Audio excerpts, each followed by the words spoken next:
Well, good afternoon to you, everybody. Welcome to adjust the microphone there, adjust the camera there. Dan Vaughn with you. Glad you're along on a Friday. We made it Friday. Made it to Friday. How about that? Made it to a series win. How about that? Uh, a week ago, you were basically in the same spot you were a week ago. You were two and a half, 2 games up in your pecking order of the playoffs, and that's not changed. Uh, Very good week so far. Anyway, hello everybody. It is Explorers Expresso. I'm Dan Vaughn with the Sioux City Explorers. Glad you're along here on Facebook and on YouTube as well. Let me bring some stuff down here and do a little bit. We were at Hawks here this morning, or it's morning for me. It's afternoon for you folks, lunchtime for you folks. But for us baseball folks, it's the ones that are up late, meaning the play-by-play media guy, it's still morning for me, but mid-morning for me. Glad you're along today. Friday, much more walking out the door. It wasn't not nearly as sunny as it has been, but it wasn't quite that.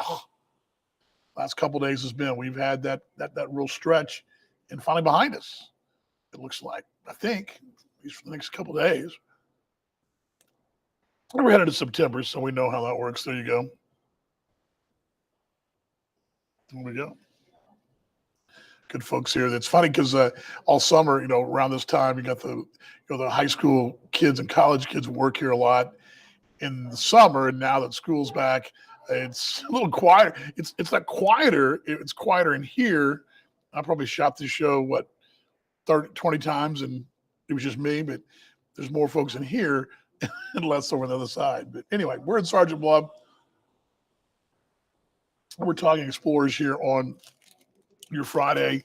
Last night's 4-0 win. I try to get the highlights for some reason, and I don't know why it's doing this, but my little program is not allowing me to do it and load them in like I want it to. So I may have to play these a different way, and if I do, that's all good. But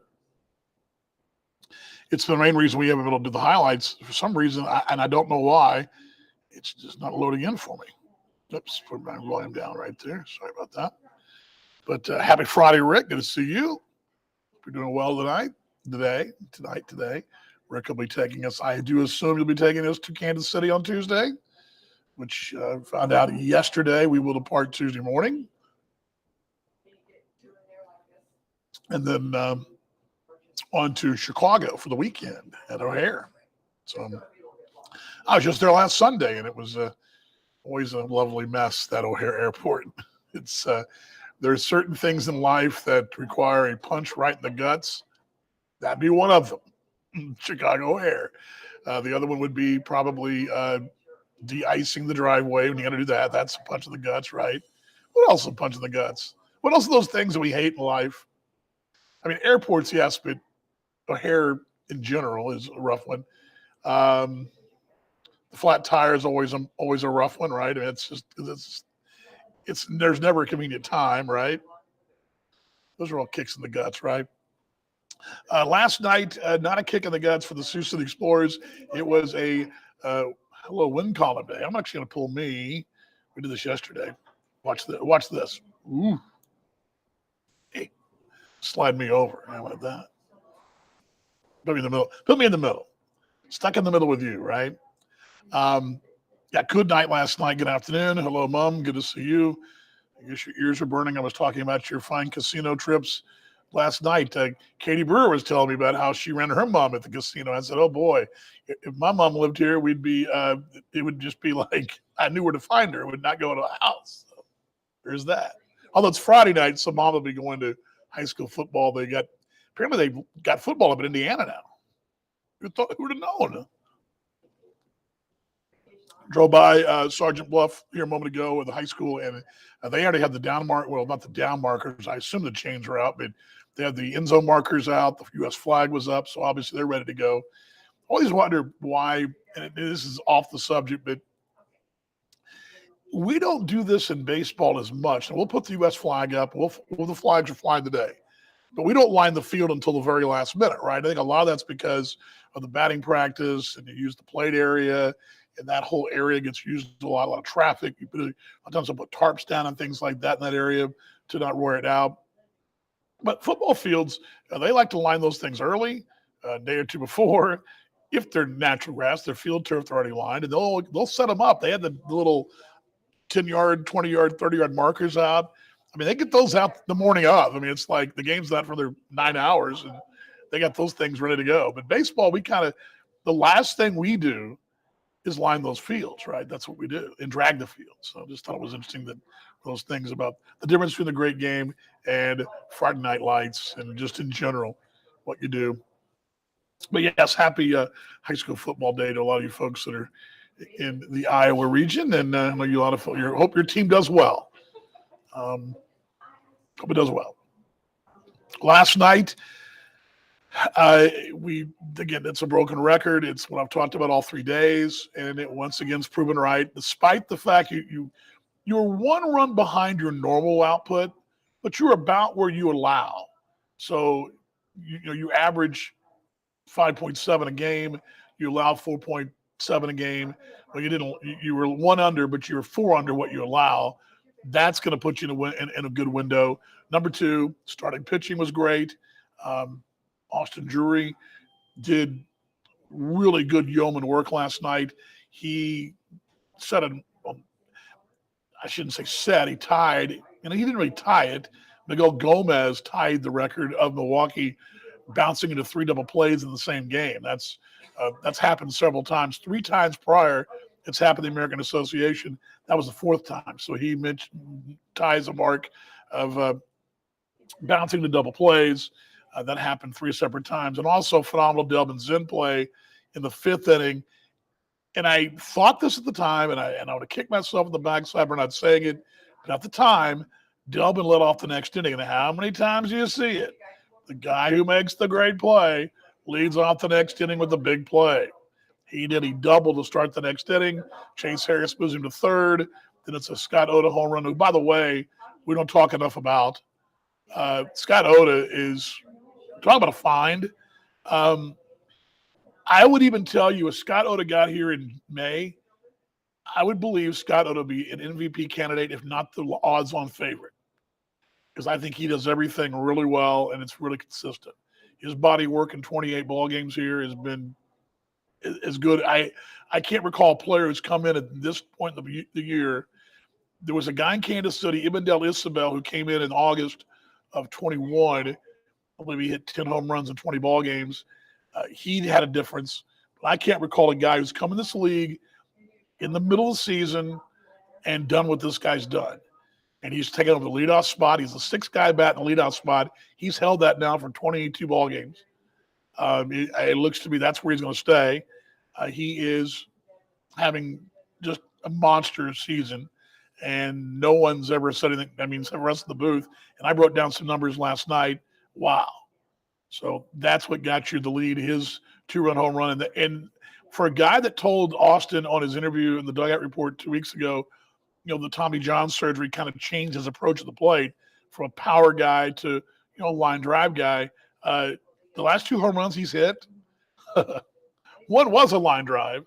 The other one was a missile that was still, you've seen those Tomahawks and Cruises on the U.S. Navy ships. That thing was still doing. It was shot like one of those. Okay, I mean it was going. It kind of goes. Those things are like this, and they kind of turn and go. They start and they go. He would. It was unbelievable. So really good stuff. Doing rehab for the marriage. Let's see here. Mom wants to tell the world she's doing rehab for my neighbor tomorrow at the casino. Sporting. Yeah. We don't really need to say that, Mom, but yes, the Minutemen, Bethel, Jimmy's. That's where all that stuff is all very inside code in Indiana. But yes, Michiana. Mom's going to be watching my brother who coaches at Concord there in Mishawaka, Dunlap, Indiana. Rick says our defense keeps up the way they're playing. The bats wake up a little more. Watch out. Yes. I'd say watch out. I would say watch out. It's funny. Yesterday we had Anthony Barone on the show, on the radio pregame on the Dugout Report, Anthony, the manager of the Milwaukee Milkmen, and he and I talked on and off. And a lot of times there's coach speak and there's coach speak. Let me move this. There we go. He wasn't coach speaking to me. I know him. I know what he's about. He's not – it's one thing to say, oh, you got a good team and they run well, hit well. He wasn't coach speaking. He said, and he even said off the air, and I told this to you guys last night, this is a team right here that's going to be scary and one that I would see if we could get to the finals, it wouldn't shock me to look across the way and play them. And it's a little bit like looking in the mirror. Milwaukee and Sioux City are very similar, except for over the year. Milwaukee's offense has been pretty consistent over the year. Yours has done a little bit of this, but a lot of that's because, you didn't have two pieces early. Nagowski, who you did have for a while, and then you didn't have him. Then you got Oda, who you didn't have. And now you got Oda and Nagowski. And who knows? You may get more. I know Steve Montgomery is working hard. He was out there last night pretty quickly. I didn't get a chance to chat with him, but I do know some things are in the works. I see, Mom, yes. Some big things in the works. You've got, of course, tonight, what happens tonight, 10 days out, you've got to have in your possession all your weapons for the postseason. Now, it doesn't mean you can't sign a guy Monday. He won't be eligible for the postseason roster, okay? So if I signed Rick on Monday to be our third baseman or left fielder or center field, whatever, he can play for the last 8 games, but he wouldn't be eligible to play on the postseason roster. Those rosters don't go in until next week, which will be actually most of those rosters go in Tuesdays. Well, in some cases, I've seen teams get them in as late as Wednesday morning, but usually Tuesday before the series begins, you see those rosters go out, which would be 2 weeks from Tuesday we just had. So a week and a half. The night before the postseason starts, those rosters go in, but you could pull in, you could have a guy on your inactive list could come off, a guy on your disabled list could come off. All those things are still in play, but you got to have all those guys in-house on the roster in your possession today. So any moves that happen, any flurry of moves from any team in the league are all going to come today. And I've heard a few chirps around. Sioux Falls fired the first shots earlier this week when they got Aaron Whitefield back over the weekend. I keep hearing some of the same things I've heard over and over again. Let me check the transaction sheet here. The only thing the X's did is they placed Peguero on the inactive list, and that's one of those things you had to do. He's got to be somewhere on the, that's an example of a guy that's on your list that going forward, if you chose to pull him off, you'd be able to use him. Okay.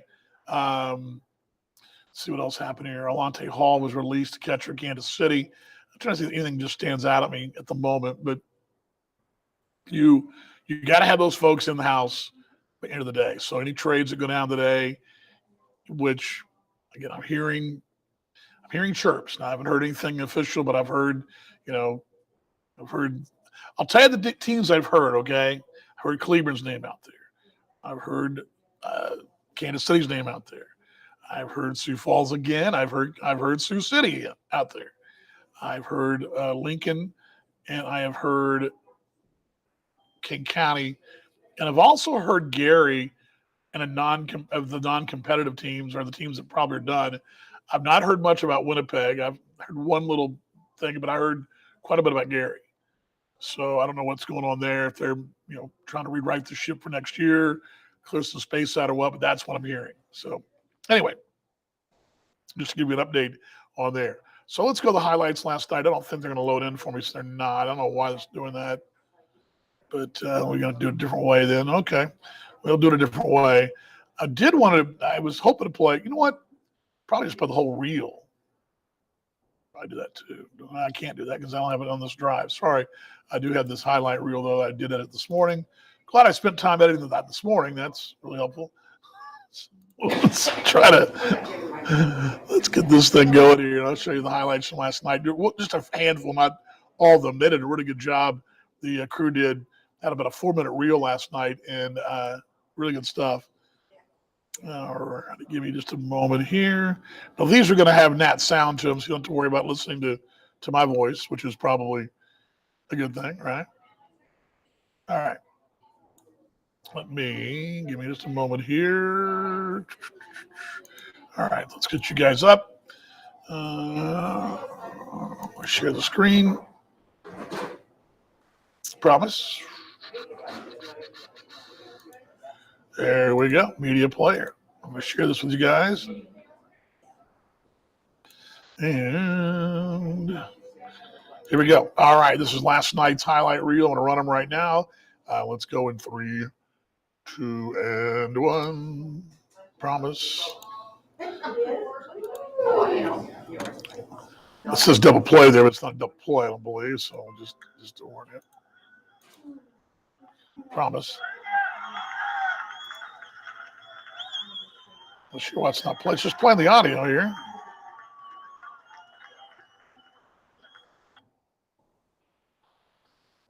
There we go. Huh.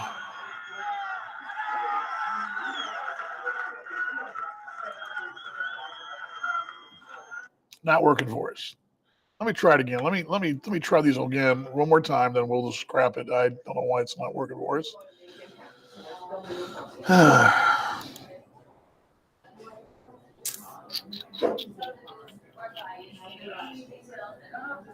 Well, let's try this again. Try it again. I'm gonna try it again.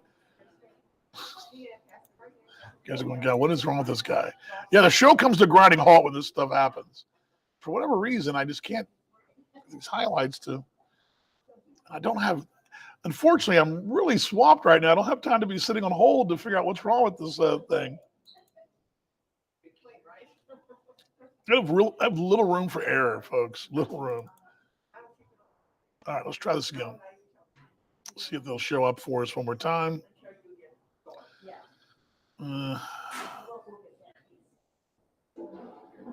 Okay, let's try it again.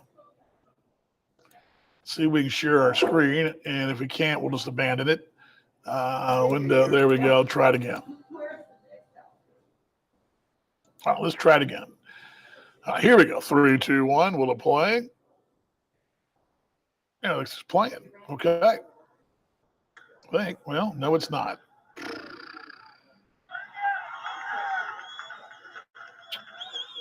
Well, there's that. Well, my apologies, folks. That's one of the things that I really take pride in is a quality show.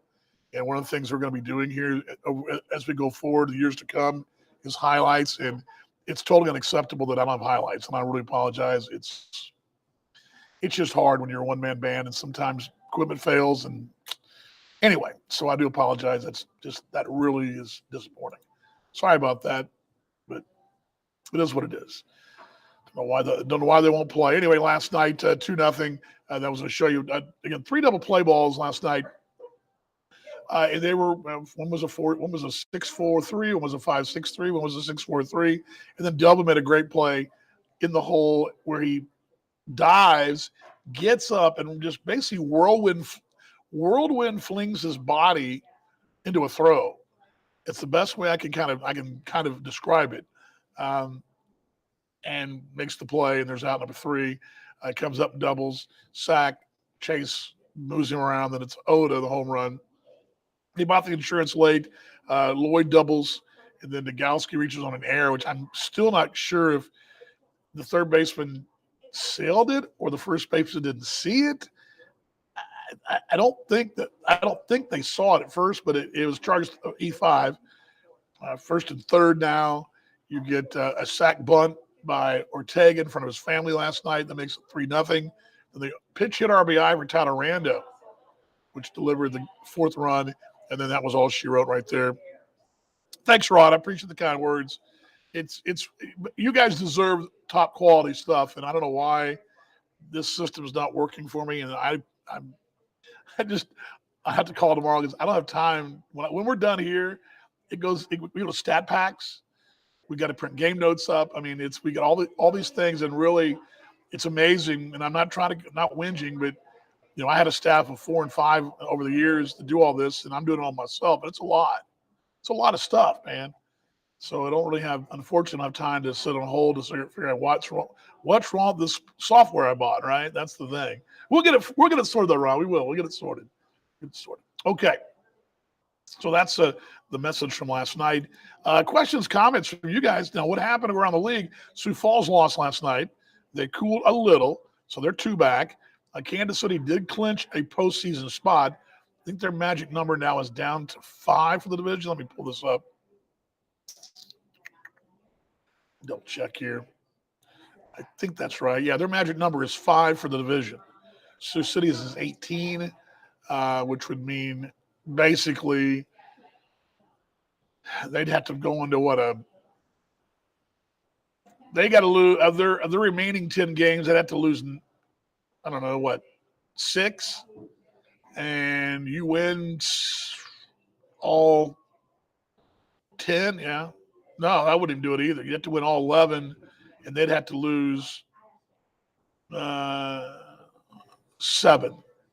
Still mathematically possible, but their division pretty much is theirs. If you would have gotten Kansas City down 2.5 or 2, but I think they will clinch the division, or at least be clinching it. I hope for Sioux City fans' sake, they clinch before we arrive. It'd be great to have them clinch up in Winnipeg. That would just, I personally, for me, as someone used to be a part of that organization, it'd be little bitter for me to sit there and watch them celebrate after playing Sioux City. But again, that's neither here nor there. Yeah, the line prone throw was incredible last night. Let me see if I can get that for you. I'm able to pull that one up. Again, Delman dives for the ball, makes the play in the hole. He's got to get up with the body, turn around, and throw to first base. And it's almost like one motion. He turns around, whirlwind throws, and hurls his body into the throw as well. I've never seen anything like that. I've seen guys leave their feet to slow the momentum down and get something behind the ball. I've seen that. That happens all the time, but I've never seen that like that. Let me see if we can pull it up. I know Katie posted all this last night. Wait, Katie's done a great job, by the way. Phenomenal job. Let's see here. I think this is the play. Yeah, this is the play last night. Let me see if I can get this on the screen for you. Hold on. Give me just a moment. This is the shot of this. This is the diving play. Let me see if I got the play. Here it is. I found it. Let me play this for you guys. This is off Twitter. Let me see if I can share this screen for you. Might work. Yes, flash of brilliance. And I talked about that too a little bit too, Snedo, that you get guys from within. I mean, sometimes you get so worked up about trying to get a guy, trade a guy or pick up a guy or whatever, and you wind up. Let me go and pull this up off my Twitter. That's what I should do. And you wind up with a guy from within that's doing what he's been doing, and that was huge last night. Let me put this up. Sioux City. Alrighty. Promise. Yeah, Katie doing a great job. I'm so thankful for her. Katie has a full-time job here in the city, and she does this great work for us, and such a real benefit to have her. And big thanks there. Let's see here. Let me get this media up here. Here we go. This is last night, I think. This is not the play I'm thinking of. Here's the play. Okay, here's the play. All right, so this is Delvin's in last night. You hear him, but I'm going to go ahead and play it for you. Hold on. Rewind it. This is Delvin's in last night. Now, Delvin, again, gets in the 6-hole diving, and it was impressive. Let's see here. Here's the tab. Where is it? There we go. Okay, this looks like this is going to work. Okay. So let me put this on the screen. There we go. This is in last night. Let me put the graphic down so you guys can see. Here we go. Delvin's in last night. Let me hide Snedo's comment too so I can see a little better. Here's Delvin last night in 3, 2, and 1. Roll it. 1-2, there goes a runner. Ground ball left side. Delvin diving. Up with a throw, off balance throw to first, and they got him. Oh man, what a play. Delvin's in, off balance, acrobatic play on the 6-hole, a step on the grass. He just chunks it across the body and gets him. Oh man, big bang and boom. How about some defense tonight? Watch this right here. In the inning. Dive. Dives, outstretches, and then he just whirlwind throws it. I mean, like this whole body whirlwind throws it across there. Windmill type throw for out number 3 to get that is really impressive. What I love about that. There goes a runner. Ground ball left side. Again. Diving up with a throw, off balance throw to first, and they got him. Oh man, what a play. Delvin's in, off balance, acrobatic play on the 6-hole. Great stuff right there from Delvin. What I love about that play too, if you guys know the association, and a lot of you guys do, in the background of that play, the guy coaching first base, the guy named Mason Davis. Mason Davis, who played in Kansas City, he's played in Milwaukee. Mayday was a highlight reel of his own. He was a guy that sort of a Delvin's in starter kit. They're very similar type players, similar type backgrounds. They went from Georgia, one out of Mississippi, but they were both guys that were multi-sport stars in high school. Definitely had a pop of their bats and some defensive prowess as well. And you can see Mason, who's coaching first base, just kind of like stand there and go, wow. I mean, he was just like in awe of the play there. Is that good of a play? Anyway, great stuff last night. Delvin doing Delvin things, right? Yeah, going when Sneal calls, please make some a web gym. Is it a web gym? Is that the bit now? Is it a web gym? Is that what we're calling these now? Web gyms? That's an ESPN thing, isn't it? Isn't it? Are you being snarky and tongue-in-cheek? Because I think you are.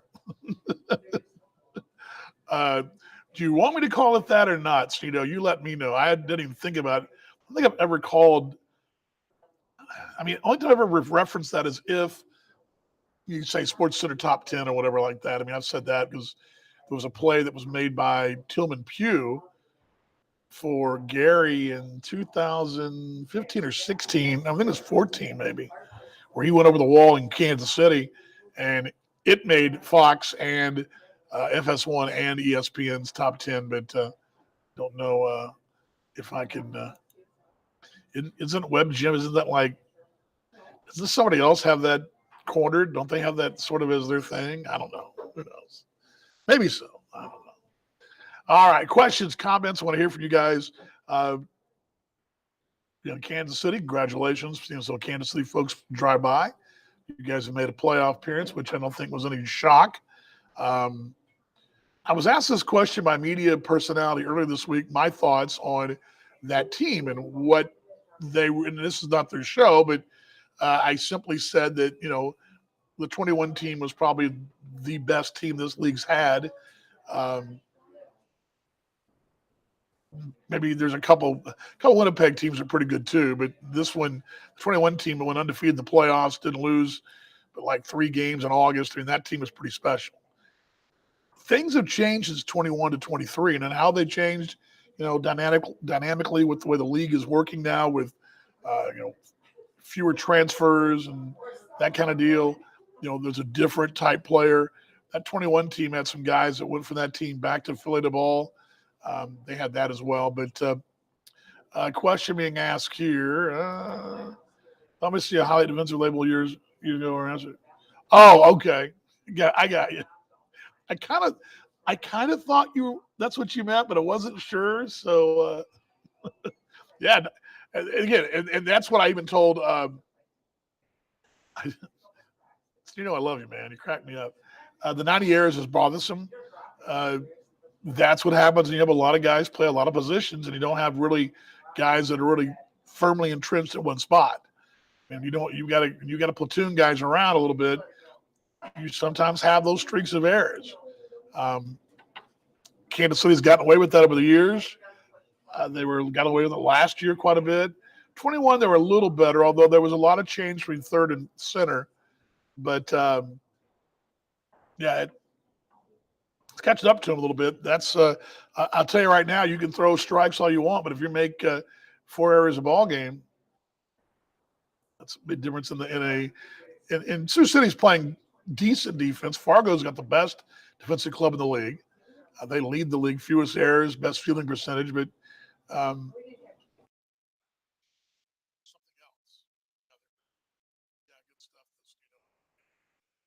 Fargo Moorhead. Well, when they left their road trip last week, they had to go to Kansas City.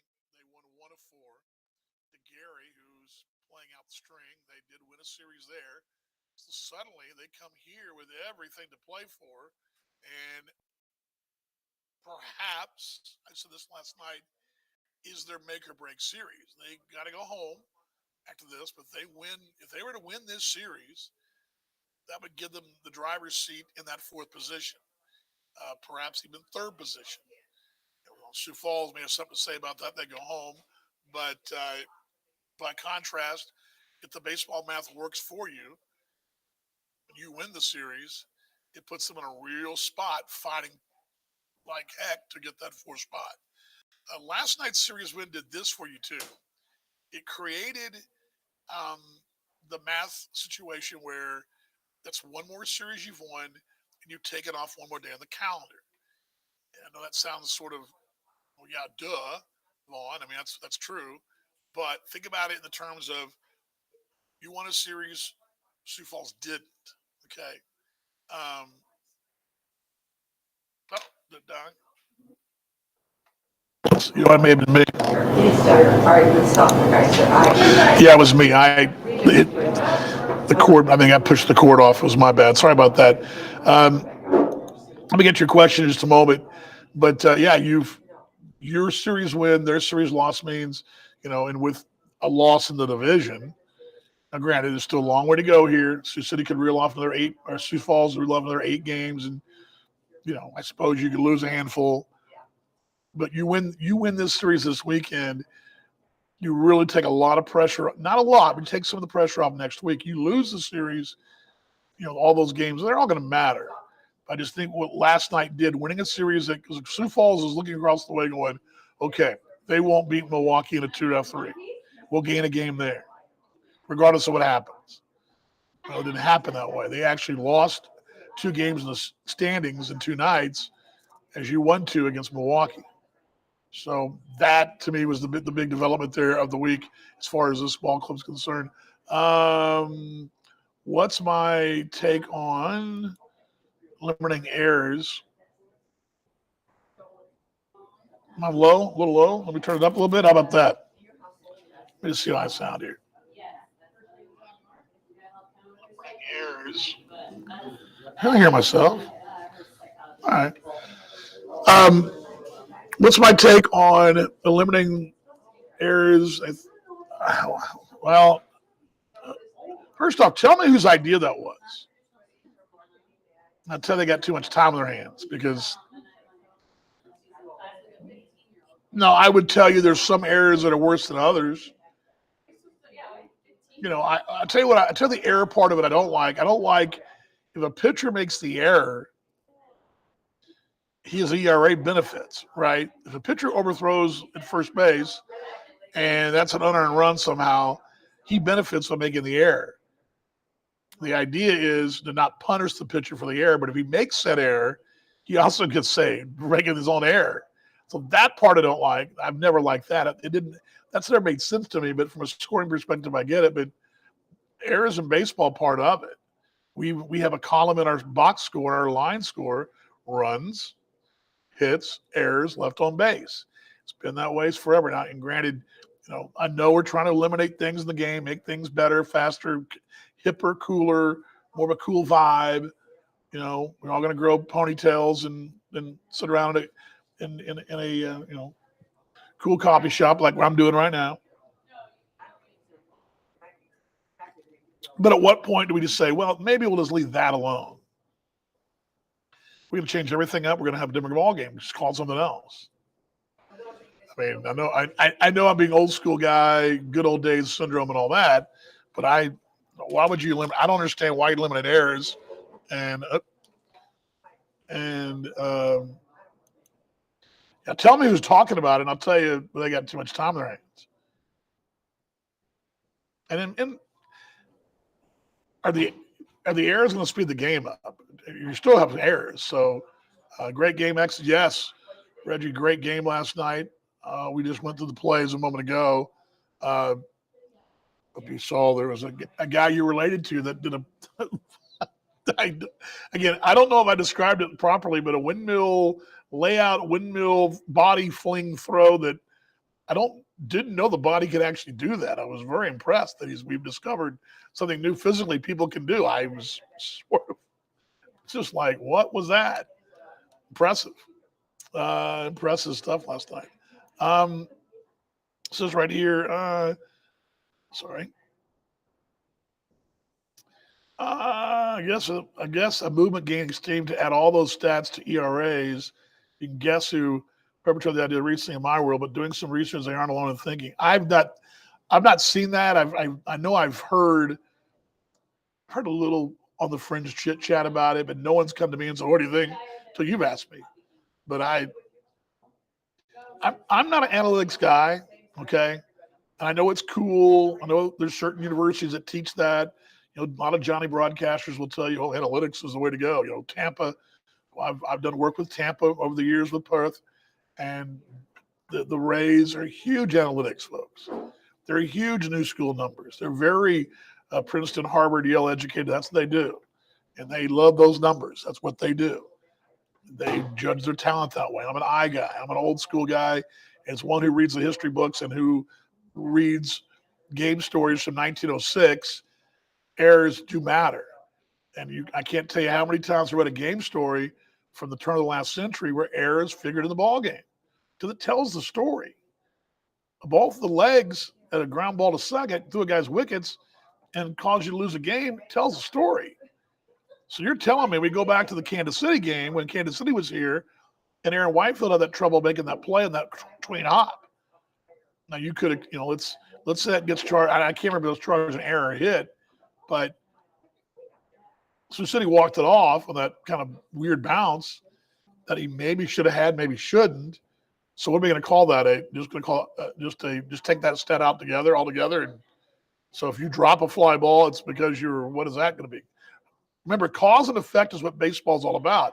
The box score is there from back in the old days. They'd set a box score in the AP, and you could look at the box score, and if you had any sort of baseball acumen, you could rewrite a game story based upon the box score. Now, granted, it won't be perfect, but you had an idea. They scored 3 in the third. So-and-so hit a home run. You could deduct and do some solving of the mystery. You could figure out what happened. And for every base, you have to have a reason for a guy being there. It's like when Jamie Miller, our official scorer, says single, throw to second is how he advanced. Well, the guy gets a single, throw comes home to the plate, guy's safe. On that throw, the runner who's at first runs the second. That's not a double, but he goes the second on the throw, and that's something we note in our box score. If he goes a second on a double, we put double. Single, eat whatever to second. Cause and effect is part of the game to me. Now, if we're talking about one guy's stats be better, I just say be better. Hit the ball harder, field the ball better, throw the ball better. I mean, I'd tell you my dad would have told me that. I was playing as a kid, high school and all that. And Danny, you want to be better? Hit the ball better. Some more time in the cage. Catch the fly ball. It's not one of those deals where, we're so glorious. Let me ask you this. Is eliminating errors going to make me think better about a player or worse? It's a game where 30% success rate's considered good, really good. You're 30% successful in something you're really, really, really good as a batter, right? If you hit 250, you're 25%, you're making millions of dollars. Tell me a business like that where you can 20%, 25%, and you can make an error and make millions of dollars. There are people out there working every day in the courts and the doctor offices and the schoolyards and whatever who don't have that luxury of working 20% and getting their full pay. So, I mean, I don't know. Maybe I'm being too Old school about it, I may be, but I don't know. I don't like it, man. I don't think that. Why eliminate? I mean, why we're going to take out the error factor of the ball game, so now everybody's going to get. Is everybody going to get a prize now? So when Kansas City gets the finals and they lose, they're going to get like a prize anyway, and say, "Oh, we'll put this on our wall because we were runners up. We're also champions." I mean, yeah, I know everybody gets a prize. I get it. But why are we taking away the error factor of the ball? That's what makes baseball unique. Baseball doesn't have a clock except for the pitch clock. There's no time limit of the game. It's all done about by innings. It's got 3 outs, 27 outs. These are all numbers that matter and for a reason. And I don't know. It's a long answer, I know, but again, I haven't seen any of that. I mean, I've heard some chirping about it, but heard what you guys in KC have been saying about it. So I do know you guys are. I didn't know how big of a deal it was, though. But we just change it all up. Let's call it something else. Let's call the game whatever. I don't know. But let's see here. I've got a little back here. Reggie says, when he was young, he played with our version of the Negro Leagues here in the North Mississippi. So plays like that were common. Yeah. It's let me bring that to a head, because that's something I've talked about a little bit with my research over the years with the Negro Leagues. One thing I've not really talked about, and I mentioned it when I was in Kansas City, but one of the reasons back in the day, coming through here, for example, and I've talked about the George Harney All-Stars who came through here in 1934, I believe. No, 134 was a couple. Oh my gosh, I think it was 1930, maybe 1930, 31. Anyway, they played the Stockyards team down at the Sioux City Stockyards. George was a perennial all-star in the Negro Leagues. He won a championship with the American Giants, Chicago. 26 and 27 was the probably the best pitcher of those 2 seasons in the Negro Leagues. Won 2 World Series with them. He retires from the big leagues in 31 and winds up barnstorming with all-stars, former Negro League players, and a few guys that didn't have jobs in the Negro Leagues. He barnstormed, which was not uncommon. Of course, barnstorming was very big here, so I got something in my eye. The American Giants, the Monarchs, the Red Sox, the Memphis Stars of St. Louis would come rolling through here often, picking up games. They take the games to the people. And one of the reasons they took the games to the people because they played a brand of baseball that wasn't seen in the major leagues. Slick fielding, entertaining fielding. As a matter of fact, the Monarchs would do a kind of a shadow game before the game and pantomime the plays. It was entertaining. And you saw a brand of baseball that you just didn't see at Tiger Stadium in 1927. I mean, yeah, it was big league ball. Don't get me wrong. It was the dead ball era, great pitching and all that. And they played good defense. Don't get me wrong. I'm not trying to tell you that there were a bunch of guys just walking around like zombies, not doing anything. But the type of baseball was played, stealing bases, hitting runs, flashy defense, was the calling card, and people love that. Even more so than the long ball. They love to see Babe Ruth hit a home run. And they love to see the ball, hit. Let us see hit and runs. Let us see stolen bases. And that was being done in the 1930s and 1920s. And so when a barnstorming team would come to Sioux City and play the Cowboys or Sioux Falls with the Canaries, you get 2,000, 3,000, 4,000 people there because people want to be entertained, which I think goes back to what we talk about changing the game. Make it entertaining. Well, taking errors away, make the game entertaining. A pitch clock seems to be making the folks want to enjoy the game and come out the games. Big league numbers seem to show that. The game's at a really good pace. That's entertaining, right? It doesn't put you to sleep. That's entertainment, right? But what can you do? What else can you do? What's your show like? What's your music like? What does your PA announcer sound like? What little things you can do to get the folks off their backbones and cheer? There been a game in Korea or Japan or the Caribbean. You'd see that. So, it's about entertainment. And folks back in 1927 wanted to be entertained. They went and saw the Negro League players play because it was entertaining. Good baseball. They didn't see that. So anyway, that's a really good point. and I wanted to touch it. I haven't really talked about that here in Sioux City as much. Brett asking the X's are hot. They play that play by Delvin. Not sure I spelled it right, but that was it was amazing. Again, I still don't even know how he did it, and I haven't talked to him. Although I will today, because I usually bump into him almost every day. But I'm calling that the again.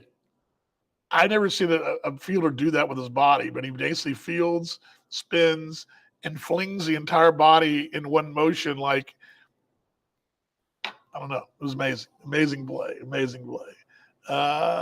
Let's see here.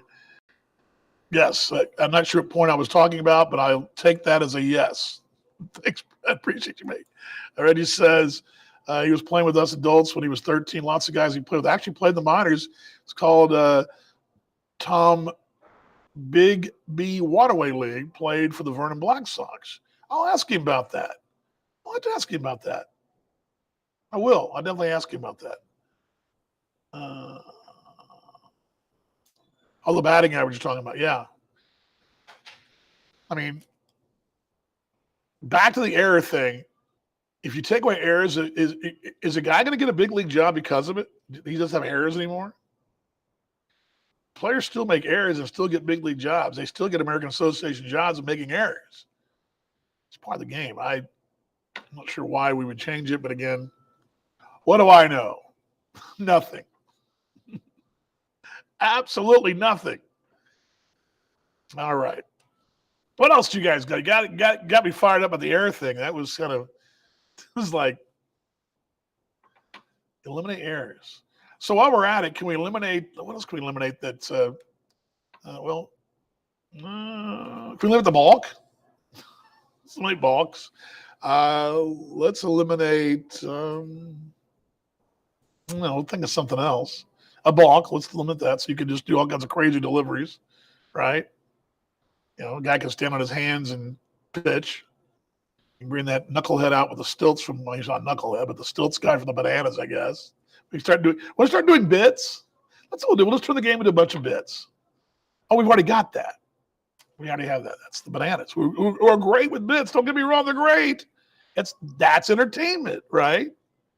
How do you harness the entertainment idea at our level and at the big league level? And that's the job of those big league executives, promotions departments, team owners. That's why I even saw this date in baseball history this morning on Twitter. It was, or X. It was a Bill Veeck deal where he had placards handed out to the fans, and I can't remember what they said. Something about the fans. Oh, no, it was the fans with the lineup card, and he handed out these placards, and they voted on what the batting order was going to be. So they would name a player, and they did like some kind of show of these placards of who was going to bat in what order. However they designed it, it was kind of funny. I forgot that happened in 1960 something, early 60s. So people done stuff like that. All right. Let's turn our attention to the night. Fargo Moorhead's in town at the ballpark. 6 o'clock gates open. You guys know the drill. It's a big night. Wilfredo Jimenez T-shirts. If you've got the collection going, you've got all the guys this year. This is the final one. Wilfredo would be the final piece of your T-shirt collection. It's also First Responders Night. Big night there. A really good outpouring of support from the community. A lot of, the numbers are impressive, what we've raised to bring out firefighters, policemen, EMTs, and their families tonight. Really cool to see that. That'll be going on tonight. Tomorrow is trading card day. I saw the photos. I haven't seen the cards. I saw the photos. They're really good. Then Sunday's loaded. Sunday you've got, of course, your normal military appreciation, Bark at the Park, and Family Fun Day. But those jerseys will go on auction as well on Sunday, and you'll get a ticket. The military folks get a ticket for those, and they'll be auctioned off after the game, the final Sunday game. Those are really popular jerseys. The guys love them. I'm missing something else on Sunday too. I sent it out today, so I should probably know this. Let's just see here. Where did I leave out? I'm telling you guys about. Let's see here. Let's see. What am I missing here? A fun day. Oh, yeah. Thank you, baskets. Give it away every inning. One lucky fan plus 20% off the team shop. $5 alcoholic beverages. Remember, I told you guys in the air last night that all the spoils for the family, the appreciation day are all in one room. And I was like, wow, this is cool. This for me? Let's see here. Are my part of the cards? No. I don't think so. I think Slaughter is. I don't think I am. I don't know why we want my mug on there. I was once a part of the cards twice. Once in Burlington, Iowa, when the team had a front office card. And then I was part of the cards in Gary one year. David Chomps Kerr now works at the Mississippi Braves, put me in the stack, and I didn't know about it. It was a surprise. So you still get those sometimes. Matter of fact, I signed one, Brett, when I was in Gary for Keith Patterson.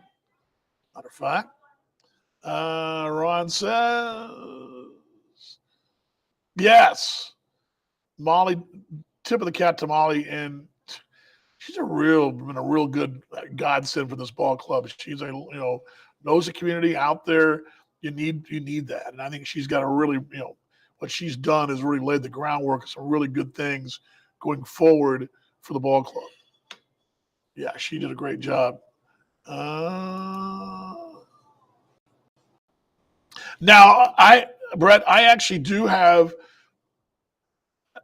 I have a design. I don't have them all. I don't have them all printed, but I do. I've done a couple of yearly cards. Maybe I should dust those up. I had a card for a while that I used as my business card, so maybe that will dust those off. I should probably do that. Anyway, all right, last call here. Tonight, I've got Jared Weatherby going for the X's. He went 4 innings last time over at Sioux Falls, and the rookie for the Red Hawks, we've got 2 of them going this series before we see Tyler Grauer on Sunday, but it will be for the Hawks, Colton Davis, 5-0 and a 2.53. He's done really good. He's only started 3 ball games, I believe, but he's been really good in a limited sample size. He's got a little something. He goes tonight. Tomorrow, Verberg and Kelvin Pilot. Pilot's 0-4, but a 3.77 also got a little something. Then TBA against Grauer on Sunday. But again, that TBA there's a lot of ways that could go. That could be a top of the card, it could be bullpen, it could be who knows? So stay tuned. Tonight on the pregame, we'll talk with Steve Montgomery. We'll get caught up on where things sit. If there are any news and developments today, we'll get them from him at 6:35. One more thing, too. Mongo is needing one more win. One more win for Steve. Last night was $499. We'll give him $500 with the Explorers. And it's his only team he's ever managed. 500 wins. Of course, he has the all-time number. 500 is a pretty big number. The half-century mark, and that's if a win tonight for Steve Montgomery. So there's that. He's a pretty good number, right? Pretty good number. On the air tonight, 6:35 on the pregame. Now tonight, one more thing. A few radio folks who falls on the radio, you're going to want to go over to sister station because there's high school football tonight. Let me double check that message there. Exactly. Let's see here. Yeah, here we go. Tonight's game is actually going to be on, I believe. Hold on. Yep. Tonight is going to be on Q 102.3. So Q 102.3 is carrying tonight's game, next Friday night's game. So the next 2 Friday nights are on Q 102.5, which I got used to saying KSCJ. So that'll be on the radio side. Then, of course, on A Baseball TV as well. That tonight. Steve Montgomery will join us. We'll get you caught up. How many more to your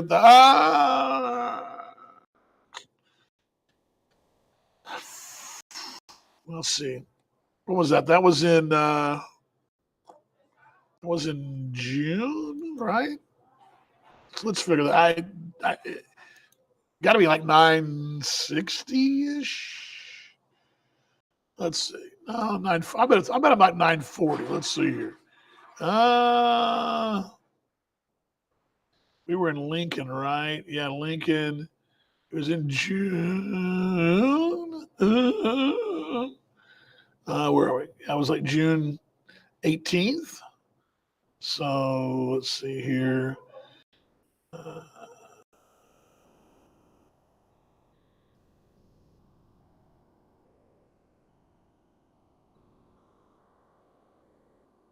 About 55 games. So I'm about, I'm going to be about close to 60. So about 40 games away.